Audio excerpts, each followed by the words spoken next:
Hello! Guess what we have? British passport! I've not opened it, but I can tell you because they have been giving me loads of updates, messages. I got these today and I thought I better come open this in your presence because, please disclaimer, this is not to show off. This is not to pressure you. This is to encourage few people who I know have been motivated by my journey here. Some of you have been watching me for years on YouTube. I'm not going to share this video everywhere because they may not understand this journey. The way you YouTube family, we understand it. So I got this delivery. I've been receiving so many messages. Your passport has been processed. This has been that. And I thought today, look, I've been off for 4 days. I'm back to work tomorrow. I thought today I will make sure I record a video for my YouTube page anyway, for my YouTube channel anyway. I then got my clothes that I was going to just change and just do a few videos for Facebook as well. I went to have a shower, came back, and this was sitting right on top of my bed. I'm like, who brought this?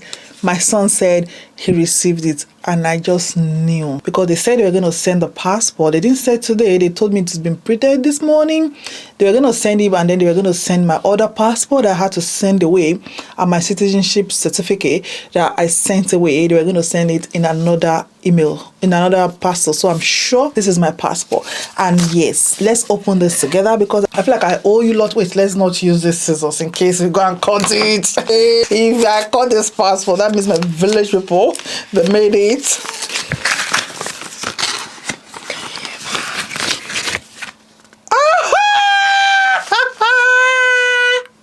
I'm not going to cry.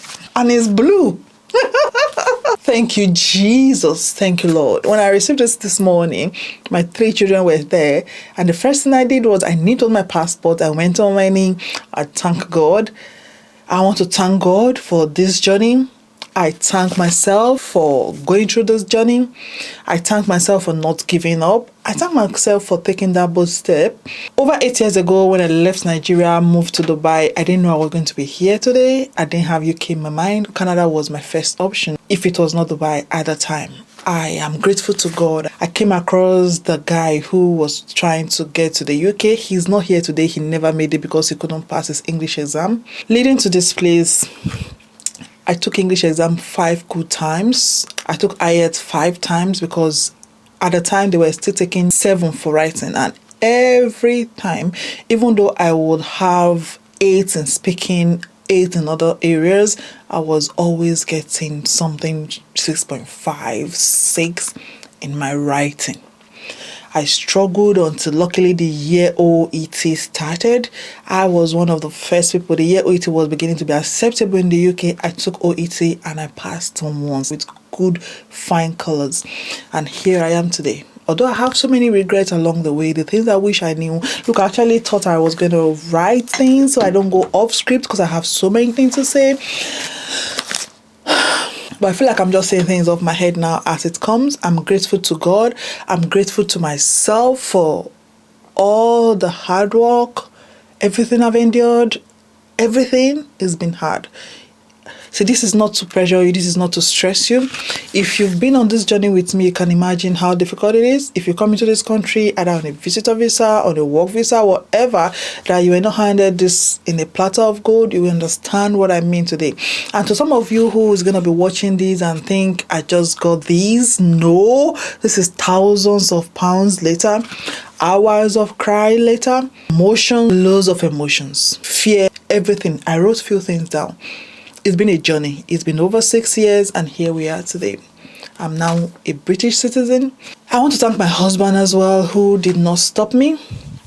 I left Nigeria, then I had 2 children. I left my 2 children in Nigeria, took my bag, went to Dubai to start all over again, to work hard, days of cry.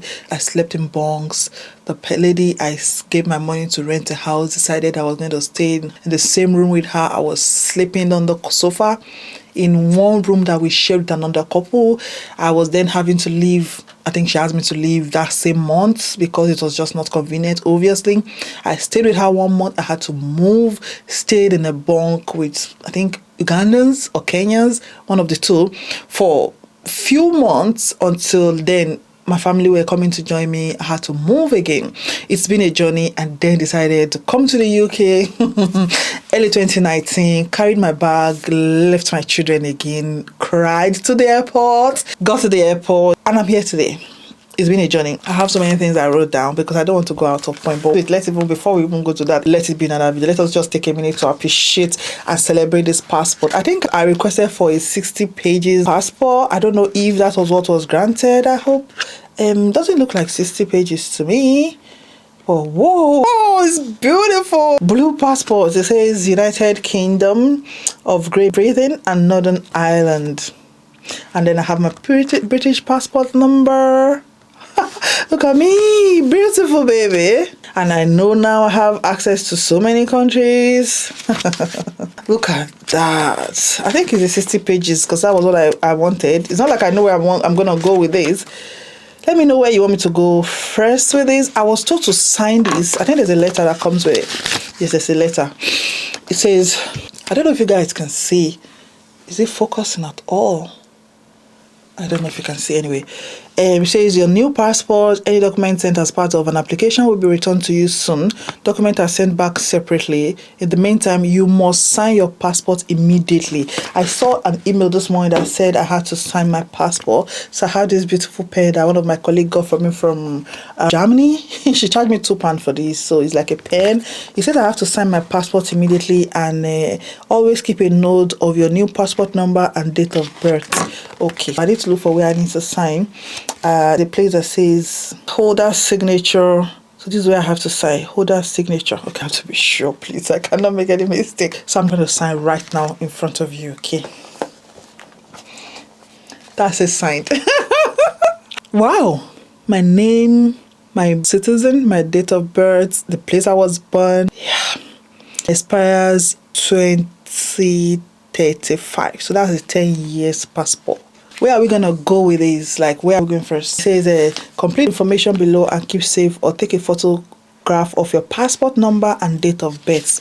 I always advise, if you have every important document, scan it, send it to your email, to your spouse email, somebody's email. God forbid something happens to the original document. You don't want to say you don't have a copy of it. You say, do I need to sign my passport? Yes. Everyone ages 12 and over. If stolen, personal details every. I thought from watching somebody else's video, there was a time they said we should cut our. I think because it's no longer valid anyway. I was one of the people that have BRP for my ILR, so I still have it here.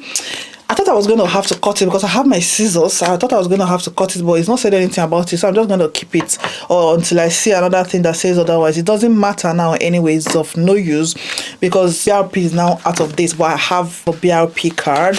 Yeah.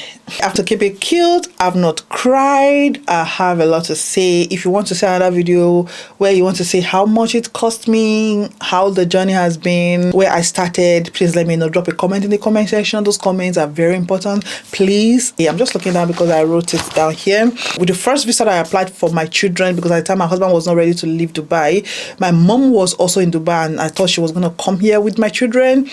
I applied for the visas and everything was refused. I've always talked about this. I've never hidden it just because my husband was not coming at the time. I was not applying, did not give me anything. I didn't know. And that was why my YouTube channel was bettered. After the first refusal, before the IHS, immigration head surcharge, because at the time we were still paying immigration head surcharge, and I was having to pay 400 per year per child, and that's 400 times 3 because I was on a 3-year visa at the time. So it's 400 times 3 for one child times 3 children. Before the money was going to be returned, I wanted to reapply at the time.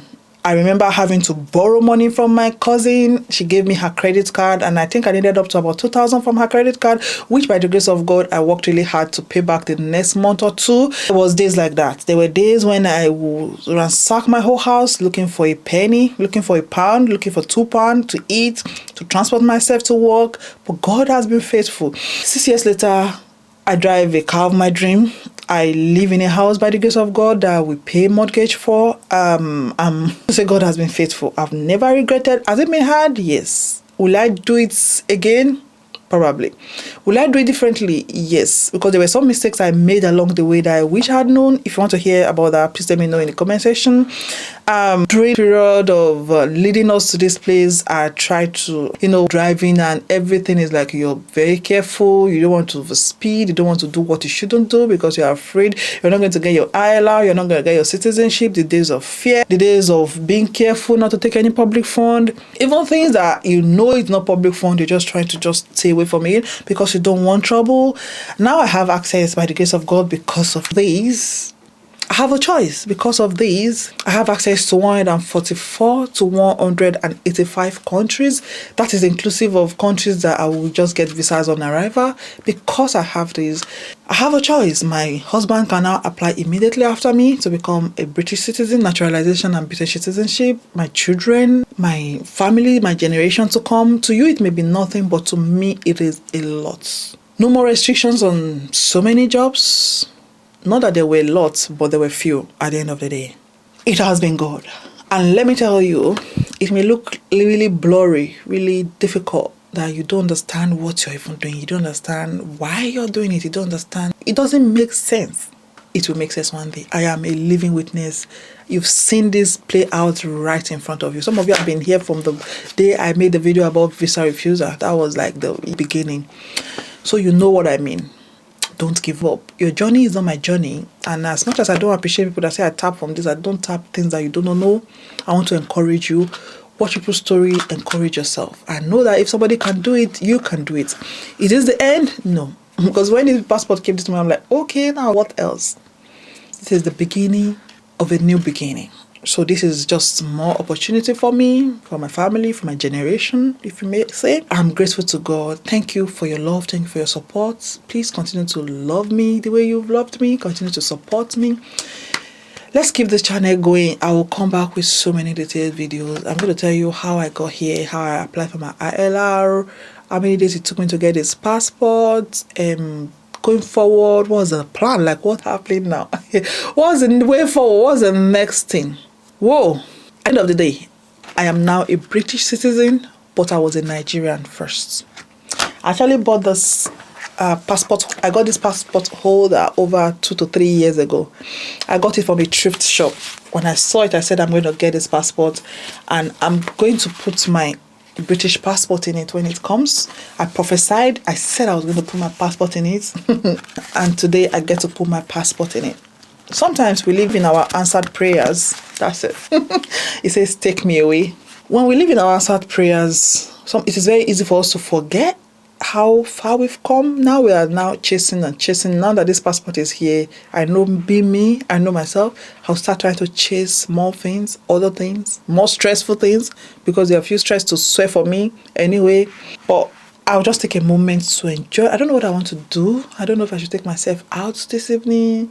I'm working tomorrow. Anyways, this time, what country do you think I should go first with this passport? Suggest. Tell me, where do you think I should go and disvirgin this passport? If you're waiting and looking unto God for a day like this, don't worry. Your day will come. Some it took 5 years, 10 years, 6 years, 7 years, 20 years. Everybody's journey is different, but every effort counts. Thank you so much for watching this video. Please share, subscribe, press the subscribe button, like, comment, engage. And I hope I'll see you very soon. Until then, see you later.